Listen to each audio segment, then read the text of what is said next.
El Señor les bendiga, qué maravilloso. Yo lo digo maravilloso porque yo disfruto las maravillas del Señor cada vez que voy a compartir la palabra del Señor.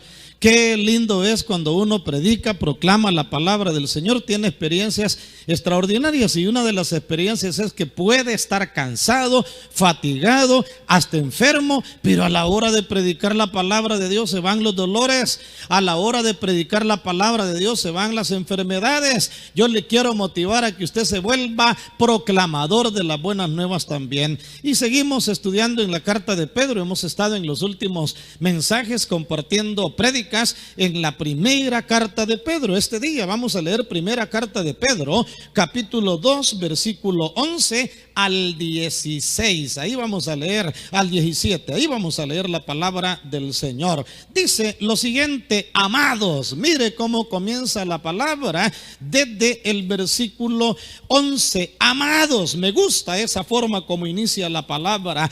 Yo os ruego como a extranjeros y peregrinos que os abstengáis de los deseos carnales que batallan contra el alma, manteniendo buena vuestra manera de vivir entre los gentiles, para que en lo que murmuran de vosotros como de malhechores glorifiquen a Dios en el día de la visitación. Qué expresión más linda: al considerar vuestras buenas obras. Por causa del Señor, someteos a toda institución humana, ya sea al rey como a superior, ya a los gobernadores como por él enviados, para castigo de los malhechores y alabanza de los que hacen bien, porque esta es la voluntad de Dios, que haciendo el bien hagáis callar la ignorancia de los hombres insensatos, como libres, pero no como los que tienen la libertad como pretexto para hacer lo malo, sino como siervo de Dios. Y termina la porción: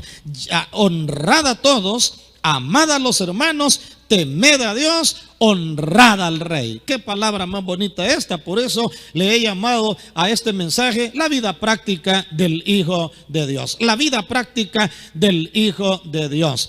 Anteriormente hemos hablado acerca de la posición de los hijos de Dios, esa posición de perdón, la posición del nuevo nacimiento, la posición de crecimiento, de privilegio, y qué maravilloso. Pero hoy hablemos sobre la vida práctica del Hijo de Dios. Por eso es importante ir a la palabra, para que veamos que la palabra nos da directrices para cualquier circunstancia de la vida. No hay excusa para que alguien diga: es que yo no sé cómo comportarme en la casa, es que yo no sé cómo comportarme en la comunidad, es que mire, yo no sé cómo comportarme como hijo de Dios en la empresa donde laboro, el lugar donde estudio.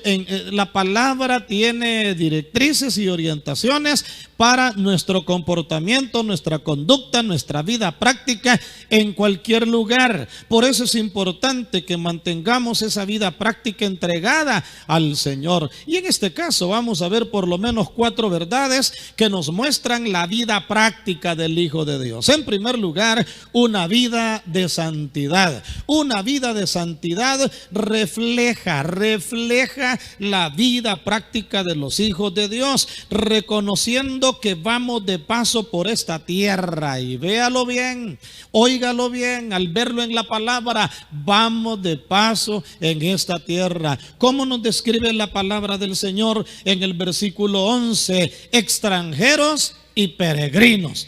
¿Qué es un extranjero? ¿Qué es un peregrino? Extranjero es alguien que viene del exterior, es alguien que no vive en ese país. Cuando habla de peregrino, es alguien que va de paso, y nosotros vamos de paso en esta tierra. Nosotros somos extranjeros en esta tierra. Por eso tenemos que distinguirnos como ciudadanos del reino celestial, porque nuestra patria está en el cielo, nuestra patria está más allá del sol, y ahí es donde somos llamados a una vida de santidad. Por eso dice el versículo 11 del capítulo 2: amados, amados. Oh, esa expresión, amados, amados. El Señor nos ama, nos ama. Yo ruego como a extranjeros y peregrinos, dice Pedro, que os abstengáis de los deseos carnales que batallan contra el alma. ¿Cuáles son esos deseos carnales que batallan contra el alma? Las obras de la carne que Pablo describió en Gálatas capítulo 5, versículo 18 al 19, donde Pablo dice que las obras de la carne, que fornicación,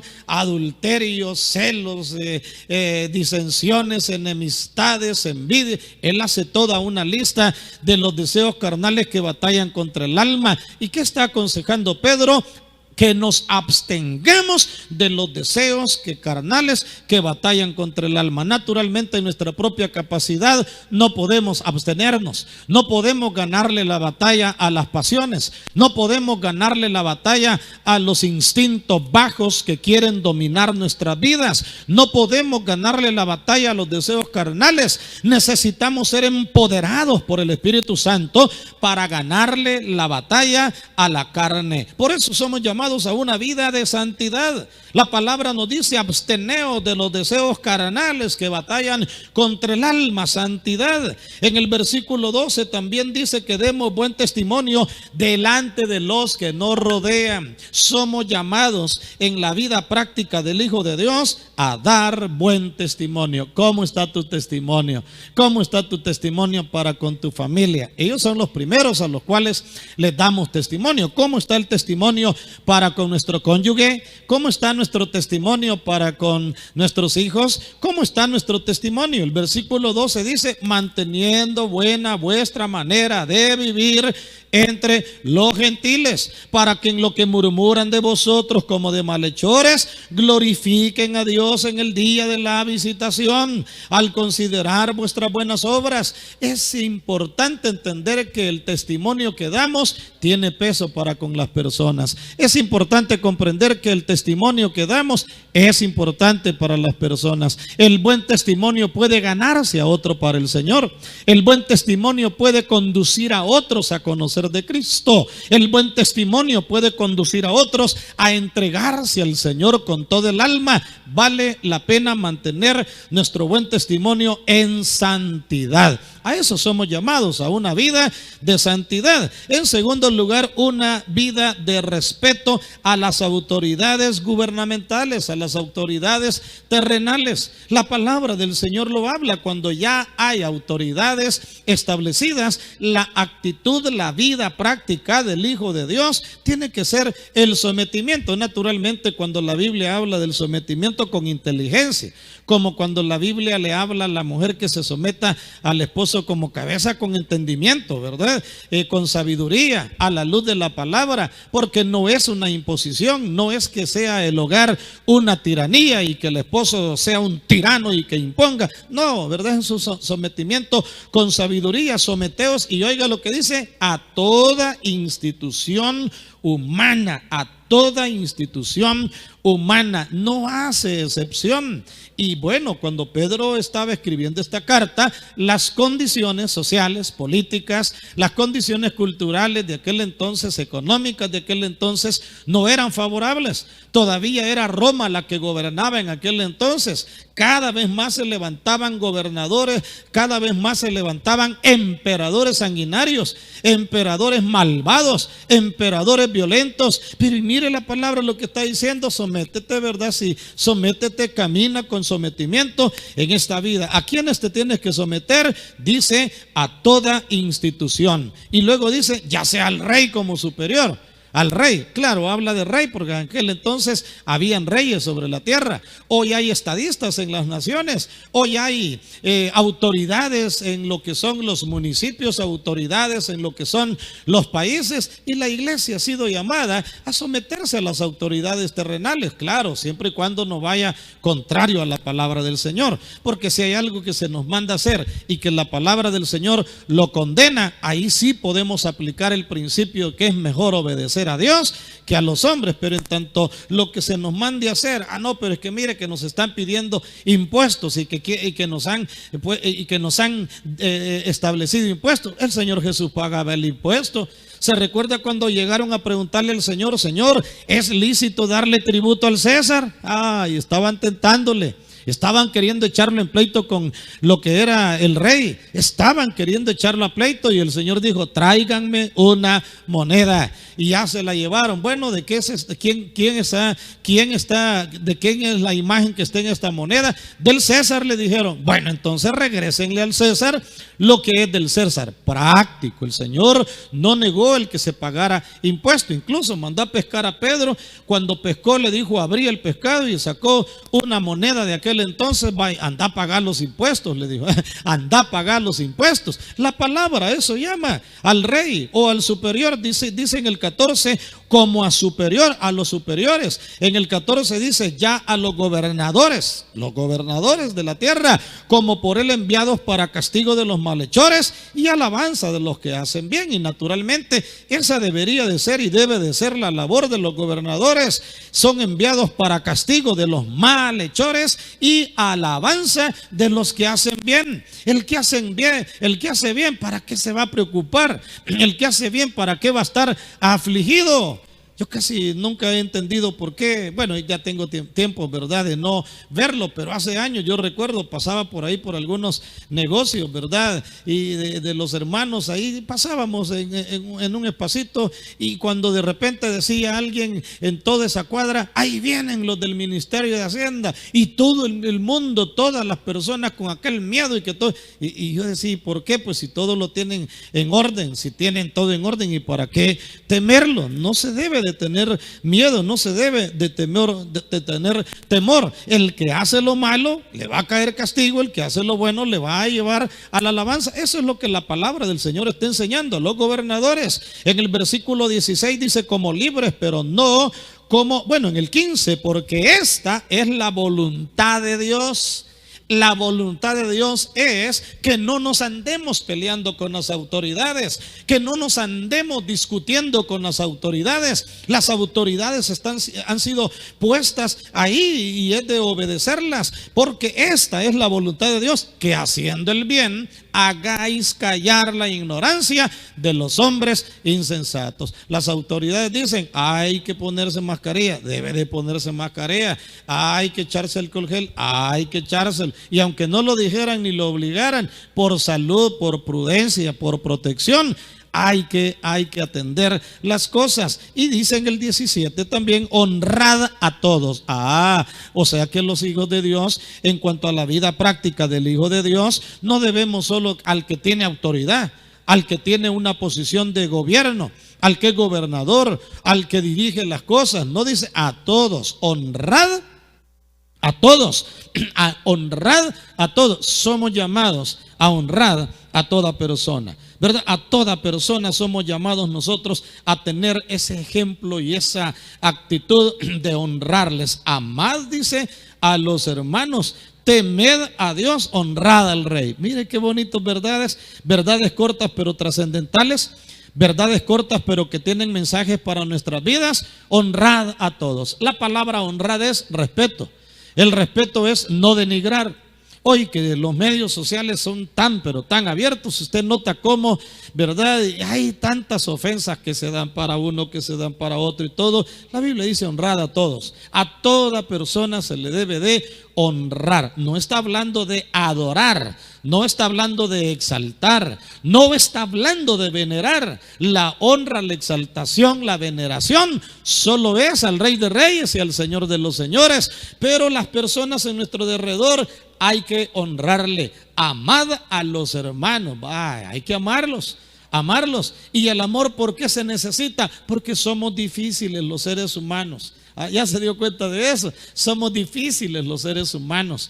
Nos cuesta que nos acepten. Tenemos a veces caracteres explosivos. Tenemos a veces caracteres que no son fáciles de que la gente nos acepte. Pero a veces nosotros solo nos enfocamos en los demás. A veces solo nos enfocamos en lo que las demás personas hacen, pero no pensamos, bueno, ¿qué tanto le costará a la gente conmigo? ¿Qué tanto le costará a las personas en cuanto a mí? A mi actuar. Bueno, es de ponerle atención y dice, amad a los hermanos. Y me gusta esta expresión, temed a Dios. Y el temor a Dios. Temed a Dios, el versículo 17. Temed a Dios. El temor a Dios da lugar a la sabiduría. La palabra dice en Proverbios, El principio de la sabiduría es el temor de Dios. También dice en Proverbios, el temor a Dios es apartarse del mal. Ese es el temor a Dios. El temor a Dios tiene que ver con temblar frente al pecado. Temblar frente a lo que ofende a Dios. Temblar para no caer en la tentación, sabiendo que al primero que vamos a ofender es a Dios. Por lo cual yo te quiero animar a que tengamos temor a Dios. El principio de la sabiduría es el temor a Dios, y Dios honra a los que le temen. Por eso dice la palabra: bienaventurado el varón que teme a Jehová. Salmo 112:1. Y en sus mandamientos se deleita en gran manera. Su descendencia será bendecida y poderosa sobre la tierra. Su descendencia será bendecida sobre la tierra. Y ahí es donde debemos nosotros de ser cuidadosos en honrar a Dios con todo el corazón. Y dice al final: honrad al rey. Honrad al rey, respetad al rey. Actitudes prácticas de los hijos del Señor. ¿Y qué decir en el trabajo? Pastor, o sea que la Biblia hasta del trabajo habla. En la vida práctica de los hijos de Dios habla del trabajo. Sí, fíjese que el versículo 18 y 19 dice: criados, siervos, estad sujetos con todo respeto a vuestros amos, no solamente a los buenos y afables, sino también a los difíciles de soportar. Mire qué mensaje más práctico.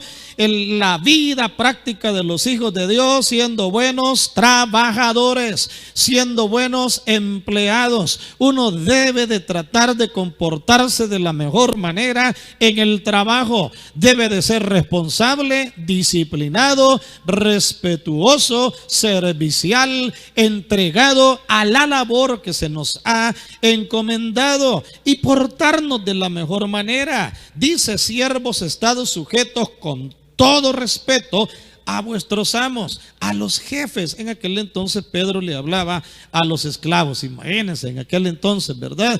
Hoy habla a los que tenemos una autoridad, trabajamos para y tenemos una autoridad. Y entonces dijera: trabajadores, estad sujetos a vuestros jefes, y no solamente a los buenos y afables. Qué lindo, ¿verdad? Es que aquellos que dirigen a otras personas sean buenos y afables, buenos y afables.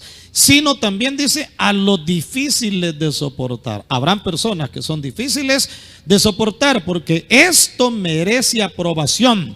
Si alguno a causa de la conciencia delante de Dios sufre molestias padeciendo injustamente, pues qué gloria es si pecando sois abofeteados y lo soportáis. Mas si haciendo lo bueno sufrís y lo soportáis, esto ciertamente es aprobado delante de Dios. Importante verdad la que nos da la palabra del Señor. Tenemos entonces, mis amados, que ser personas que en el trabajo, en la sociedad, a donde sea, modelemos la vida de nuestro Señor Jesucristo. Por eso el tema: la vida práctica del Hijo de Dios. Una vida de santidad, una vida de respeto a los que están en eminencia, y siendo buenos trabajadores en la vida práctica del cristiano.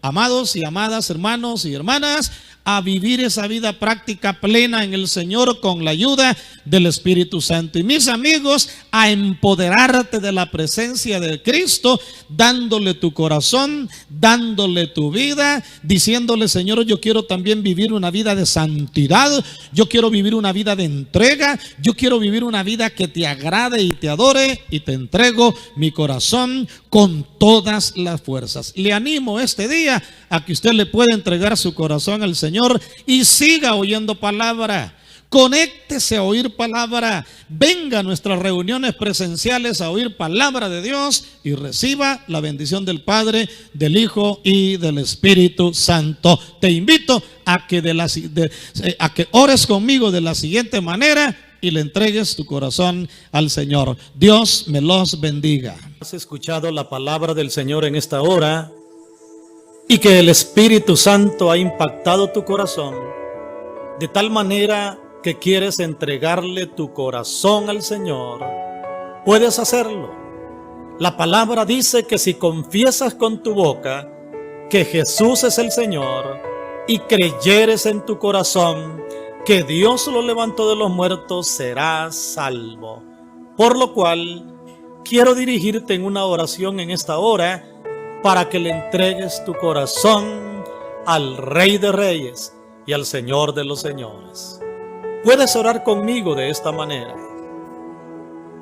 Padre Celestial, gracias por haber enviado a tu Hijo Jesucristo a esta tierra y a morir en la cruz del Calvario por mí. Reconozco que soy pecador, que te he fallado y que te necesito, y que solo no puedo vencer el pecado, sino que necesito tu presencia. Te entrego mi corazón, acéptame, perdóname, transfórmame y cámbiame, porque desde este día caminaré como tu Hijo. Gracias por perdonarme, por redimirme y por darme la luz de tu palabra. Todo lo pido en el nombre de Jesucristo. Amén. Gloria a Dios.